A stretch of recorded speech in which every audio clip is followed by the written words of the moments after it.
And away from Akwa Ibom to Abuja, where the federal government today received 10,000 doses of the Jynneos vaccine as part of its response to mitigate the spread of mpox. Receiving the donation, the executive director of the National Primary Healthcare Development Agency, Jynneos, says the vaccines will be used to help protect the nation's vulnerable populations who remain at high risk. The current mpox outbreak was declared a public health emergency of international concern by the World Health Organization 2 weeks ago. The highest number of cases, many of them are in the south. But of course, we're going to have to work with the states to develop state-specific plans, to make sure that the vaccine is appropriately deployed. Now we have the vaccine. I witnessed the vaccines being, some pictures and videos of the vaccines being loaded on the trucks to our store today. So anytime from this week with the micro-planning rollout and the implementation agreement with the states will kick off. Nigeria government has put together a vaccination plan. So there's a plan how to use these vaccines effectively, how to make sure we get the most effect out of this 10,000 vaccine donation. So that's very much why Nigeria was chosen to receive this first batch. We will continue to work with Nigeria on efforts to stop the spread of the monkeypox illness, and we will continue to look at how we can help Nigeria. Now, for more update, the Executive Director of National Primary Healthcare Development Agency, Dr. Jynneos, joins me on the news. Good to have you join us. Thank you very much. Very glad to be here. So we just received vials of the mpox vaccine, Jynneos. Tell us how important these vaccines will be in terms of our response in the country, and will they be enough to mitigate the current outbreak?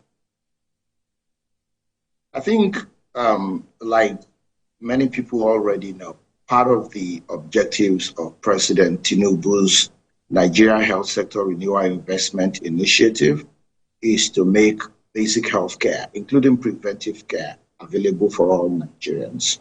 Vaccination against vaccine-preventable diseases is a part of it. We have a routine vaccination program, but the mpox vaccine is not one of such. But, we have had quite an outbreak over the last few months. Nigeria had a substantial outbreak in 2022, but there was no vaccine available at the time.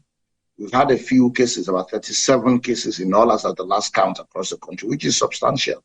Unfortunately, we have not recorded any deaths. So we hope to keep it so. We hope to stop the transmission of the mpox virus. So we reached out to our partners, and the US government was gracious to donate 10,000 doses to us. Now, this 10,000 doses is not going to cover everywhere.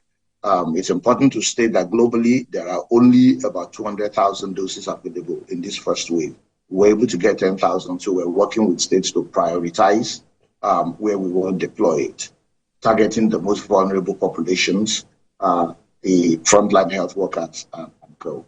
So while we will continue to educate our population about hygienic behaviors, avoiding contact with sick people, and seeking care as soon as you feel the symptoms of headache, general malaise, fever, maybe swellings around the neck and other areas with lymph nodes.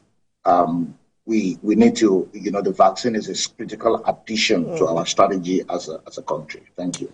Interesting. You already, because I was going to ask you about how you plan to distribute it, but you already mentioned that.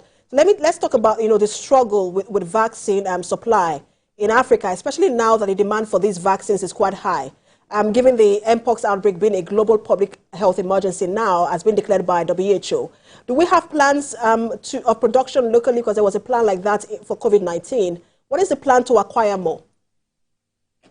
So I think there is a broad national strategy around vaccine production. The country, as part of the healthcare value chain component of the health sector strategy that we're leading now under Minister Mohamed Ali Pate, really is driving towards local production of vaccine. That does a number of things. Like you said, it guarantees our supply chain a bit more.